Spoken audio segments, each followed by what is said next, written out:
आप सभी को मेरा नमस्कार। स्वागत है आपका अपने चैनल सुनहरी कहानियाँ में। आज की कहानी है खुदी, जिसके लेखक मुंशी प्रेमचंद जी हैं। कहानी शुरू करने से पहले मेरा आपसे विनम्र निवेदन है, यदि आपको मेरे द्वारा सुनाई गई कहानियाँ पसंद आती हैं तो कृपया कहानी को लाइक, शेयर और चैनल को सब्सक्राइब कीजिएगा। आइए सुनते हैं कहानी खुदी। मुन्नी जिस वक्त दिलदार नगर में आई, उसकी उम्र 5 साल से ज़्यादा न थी। वह बिल्कुल अकेली न थी। माँ बाप दोनों न मालूम मर गए या कहीं परदेश चले गए थे। मुन्नी सिर्फ इतना जानती थी कि कभी एक देवी उसे खिलाया करती थी और एक देवता उसे कंधे पर लेकर खेतों की सैर कराया करता था। पर वह इन बातों का जिक्र कुछ इस तरह करती थी कि जैसे उसने सपना देखा हो। सपना था या सच्ची घटना, इसका उसे ज्ञान न था। जब कोई पूछता, तेरे माँ बाप कहाँ गए, तो वह बेचारी कोई जवाब देने के बजाय रोने लगती और यूं ही उन सवालों को टालने के लिए एक तरफ हाथ उठाकर कहती, ऊपर। कभी आसमान की तरफ देखकर कहती, वहाँ। इस ऊपर और वहाँ से उसका क्या मतलब था, यह किसी को न मालूम। शायद मुन्नी को यह खुद भी मालूम न था। बस एक दिन लोगों ने उसे एक पेड़ के नीचे खेलते देखा और इससे ज़्यादा उसकी बाबत किसी को कुछ पता न था। लड़की की सूरत बहुत प्यारी थी। जो उसे देखता मोह जाता। उसे खाने पीने की कुछ फिक्र न रहती। जो कोई बुलाकर कुछ दे देता, वही वह खा लेती और फिर खेलने लगती। शक्ल सूरत से वह किसी अच्छे घर की लड़की मालूम होती थी। गरीब से गरीब घर में भी उसके खाने को 2 कौर और सोने को एक टाट के टुकड़े की कमी न थी।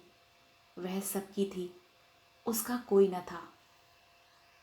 इस तरह कुछ दिन बीत गए। मुन्नी अब कुछ काम करने के काबिल हो गई। कोई कहता, ज़रा तालाब जाकर ये कपड़े तो धोला। मुन्नी बिना कुछ कहे सुने कपड़े लेकर चली जाती। लेकिन रास्ते में कोई बुलाकर कहता, बेटी कुएं से 2 घड़े पानी तो खींच ला। तो वह कपड़े वहीं रखकर घड़े लेकर कुएं की तरफ चल देती। जरा खेत से जाकर थोड़ा साग तो ले आ। और मुन्नी घड़े वहीं रखकर साग लेने चली जाती। पानी के इंतजार में बैठी हुई औरत उसकी राह देखते देखते थक जाती। कुएं पर जाकर देखती तो घड़े वहीं रखे हुए हैं। वह मुन्नी को गालियां देती हुई कहती, आज से इस कलमुही को कुछ खाने को ना दूंगी। कपड़े के इंतजार में बैठी हुई औरत उसकी राह देखते देखते थक जाती और गुस्से में तालाब की तरफ जाती तो कपड़े वहीं पड़े हुए मिलते। तब वह भी उसे गालियां देकर कहती, आज से इसको खाने को कुछ न दूंगी। इस तरह मुन्नी को कभी कभी कुछ खाने को न मिलता और तब उसे बचपन याद आता, जब वह कुछ काम न करती थी और लोग उसे बुलाकर खाना खिला देते थे। वह सोचती, किसका काम करूं, किसका ना करूं। जिसे जवाब दूं वही नाराज हो जाएगा। मेरा अपना कौन है, मैं तो सबकी हूं। उस गरीब को यह ना मालूम था कि जो सबका होता है वह किसी का नहीं होता। वह दिन कितने अच्छे थे जब उसे खाने पीने की और किसी की खुशी या नाखुशी की परवाह न थी। दुर्भाग्य में भी बचपन का वह समय चैन का था। कुछ दिन और बीते और मुन्नी जवान हो गई। अब तक वह औरतों की थी, अब मर्दों की हो गई। वह सारे गांव की प्रेमिका थी, पर कोई उसका प्रेमी न था। सब उससे कहते थे, मैं तुम पर मरता हूँ, तुम्हारे वियोग में तारे गिनता हूँ, तुम मेरे दिलो जान की मुराद हो। पर उसका सच्चा प्रेमी कौन है, इसकी उसे खबर न थी। कोई उससे यह न कहता था कि तू मेरे दुख दर्द में शरीक हो जा। सब उससे अपने दिल का घर आबाद करना चाहते थे। सब उसकी निगाह पर, एक मध्यम सी मुस्कुराहट पर कुर्बान होना चाहते थे। पर कोई उसकी बाह पकड़ने वाला, उसकी लाज रखने वाला न था। वह सबकी थी। उसकी मोहब्बत के दरवाजे सबके लिए खुले हुए थे। पर कोई उस पर अपना ताला न डालता था, जिससे मालूम होता कि यह घर उसका है और किसी का नहीं। वह भोली भाली लड़की जो एक दिन न जाने कहाँ से भटक कर आ गई थी, अब गांव की रानी थी। जब वह अपने उन्नत वक्षों को उभार कर, रूप गर्व से गर्दन उठाए, नज़ाकत से लचकती हुई चलती, तो मनचले नौजवान दिल थाम कर रह जाते, उसके पैरों तले आंखें बिछाते। कौन था जो उसके इशारे पर अपनी जान न निसार कर देता? वह अनाथ लड़की जिसे कभी गुड़िया खेलने को न मिली, अब दिलों से खेलती थी। किसी को मारती थी, किसी को जलाती थी, किसी को ठुकराती थी, किसी को थपकियां देती थी, किसी से रूठती थी तो किसी को मनाती थी। इस खेल में उसे कत्ल और खून का सा मज़ा मिलता था। अब पासा पलट गया था। पहले वह सबकी थी, कोई उसका न था। अब सब उसके थे, वह किसी की न थी। उसे जिसे चीज़ की तलाश थी, वह कहीं न मिलती थी। किसी में वह हिम्मत न थी जो उससे कहता, आज से तू मेरी है। उस पर दिल न्यौछावर करने वाले बहुतेरे थे, सच्चा साथी एक भी न था। असल में उन सिरफिरों को वह बहुत नीची निगाह से देखती थी। कोई उसकी मोहब्बत के काबिल नहीं था। ऐसे पस्त हिम्मतों को वह खिलौनों से ज़्यादा महत्व न देना चाहती थी, जिनका मारना और जलाना एक मनोरंजन से अधिक कुछ नहीं था। जिस वक्त कोई नौजवान मिठाइयों के थाल और फूलों के हार लिए उसके सामने खड़ा हो जाता, तो उसका जी चाहता मुंह नोच लूं। उसे वह चीज़ें कालकूट हलाहल जैसी लगती। उनकी जगह वह रूखी रोटियां चाहती थी, सच्चे प्रेम में डूबी हुई। गहनों और अशरफियों के ढेर उसे बिच्छू के डंक जैसे लगते। उनके बदले वह सच्ची, दिल के भीतर से निकली हुई बातें चाहती थी, जिनमें प्रेम की गंध और सच्चाई का गीत हो। उसे रहने को महल मिलते थे, पहनने को रेशम, खाने को एक से एक व्यंजन, पर उसे इन चीज़ों की आकांक्षा न थी। उसे आकांक्षा थी फूस के झोपड़े, मोटे झोटे सूखे खाने। उसे प्राणघातक सिद्धियों से प्राण पोषक निषेध कहीं ज्यादा प्रिय थे। खुली हवा के मुकाबले में बंद पिंजरा कहीं ज्यादा चहेता। एक दिन एक परदेसी गांव में आ निकला। बहुत ही कमजोर, दीनहीन आदमी था। एक पेड़ के नीचे सत्तू खाकर लेटा। एकाएक मुन्नी उधर से जा निकली। मुसाफिर को देखकर बोली, कहाँ जाओगे? मुसाफिर ने बेरुखी से जवाब दिया, जहन्नुम। मुन्नी ने मुस्कुराकर कहा, क्यों, क्या दुनिया में जगह नहीं? औरों के लिए होगी, मेरे लिए नहीं। दिल पर कोई चोट लगी है? मुसाफिर ने जहरीली हंसी हंसकर कहा, बदनसीबों की तकदीर में और क्या है, रोना धोना और डूब मरना, यही उनकी जिंदगी का खुलासा है। पहली 2 मंजिल तो तय कर चुका, अब तीसरी मंजिल और बाकी है। कोई दिन वह पूरी हो जाएगी, ईश्वर ने चाहा तो बहुत जल्द। यह एक चोट खाए हुए दिल के शब्द थे। जरूर उसके पहलू में दिल है, वरना यह दर्द कहाँ से आता। मुन्नी बहुत दिनों से दिल की तलाश कर रही थी। बोली, कहीं और वफा की तलाश क्यों नहीं करते? मुसाफिर ने निराश के भाव से उत्तर दिया, मेरी तकदीर में नहीं, वरना मेरा क्या बना बनाया घोंसला उजड़ जाता। दौलत मेरे पास नहीं, रंग रूप मेरे पास नहीं, फिर वफा की देवी मुझ पर क्यों मेहरबान होने लगी? पहले समझता था वफा दिल के बदले मिलती है, अब मालूम हुआ और चीज़ों की तरह वह भी सोने चांदी से खरीदी जा सकती है।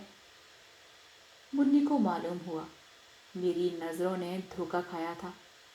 मुसाफिर बहुत काला नहीं, सिर्फ सांवला। उसका नाक नक्शा भी उसे आकर्षक जान पड़ा। बोली, नहीं, यह बात नहीं, तुम्हारा पहला ख्याल ठीक था। यह कहकर मुन्नी चली गई। उसके हृदय के भाव उसके संयम से बाहर हो रहे थे। मुसाफिर किसी ख्याल में डूब गया। वह इस सुंदरी की बातों पर गौर कर रहा था। क्या सचमुच यहाँ वफा मिलेगी?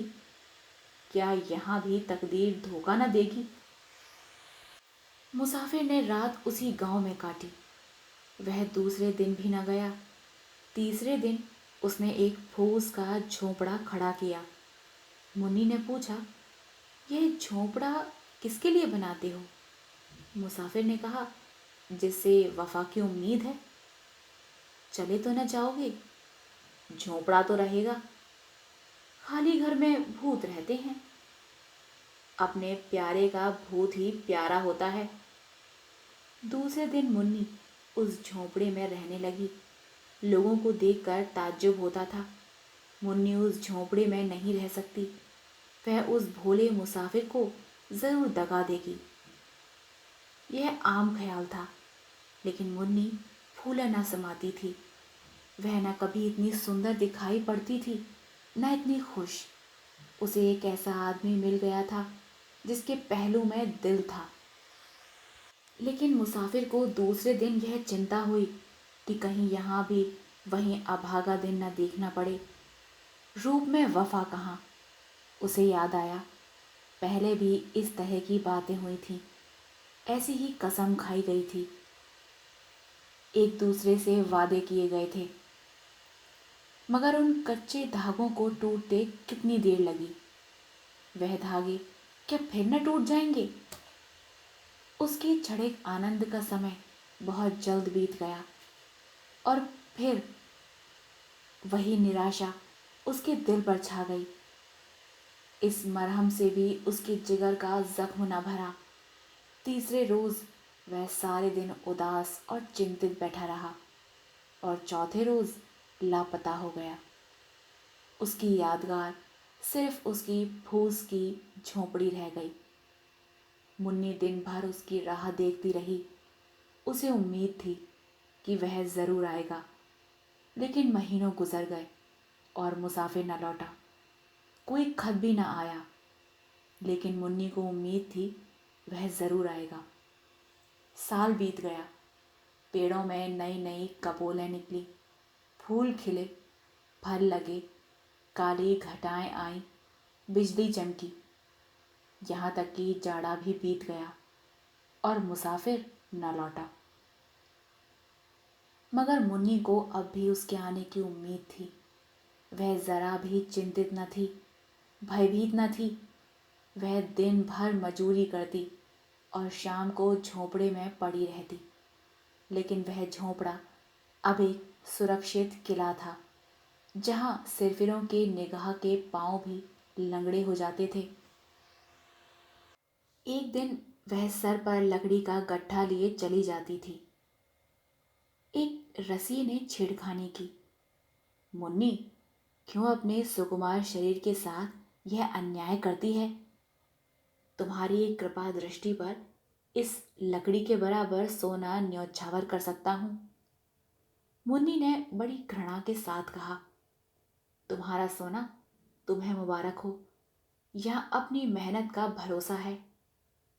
क्यों इतना इतराती हो? अब वह लौट कर ना आएगा। मुन्नी ने अपने झोंपड़े की तरफ इशारा करके कहा, वह गया कहाँ जो लौट कर आएगा?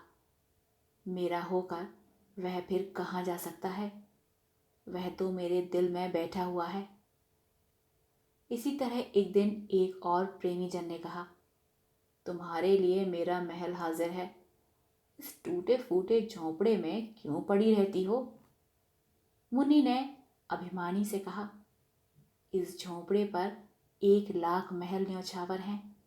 यहाँ मैंने वह चीज पाई है जो और कहीं न मिली थी और न मिल सकती है। यह झोंपड़ा नहीं, मेरे प्यारे का दिल है। इसी झोंपड़े में मुन्नी ने 70 साल काटे। मरने के दिन तक उसे मुसाफिर के लौटने की उम्मीद थी। उसकी आखिरी निगाहें दरवाजे की तरफ लगी हुई थीं। उसके खरीदारों में कुछ तो मर गए, कुछ जिंदा हैं, मगर जिस दिन से वह एक की हो गई, उसी दिन से उसके चेहरे पर दीप्ति दिखाई पड़ी, जिसकी तरफ ताकते ही वासना की आंखें अंधी हो जाती। खुद ही जब जाग जाती है तो दिल की कमजोरियां उसके पास आते डरती हैं। आप सुन रहे थे कहानी खुदी। आशा करती हूँ आपको यह कहानी पसंद आई हो। कहानी पसंद आई हो तो कृपया कहानी को लाइक, शेयर और चैनल को सब्सक्राइब कीजिएगा। मिलते हैं एक नई कहानी के साथ। तब तक के लिए धन्यवाद।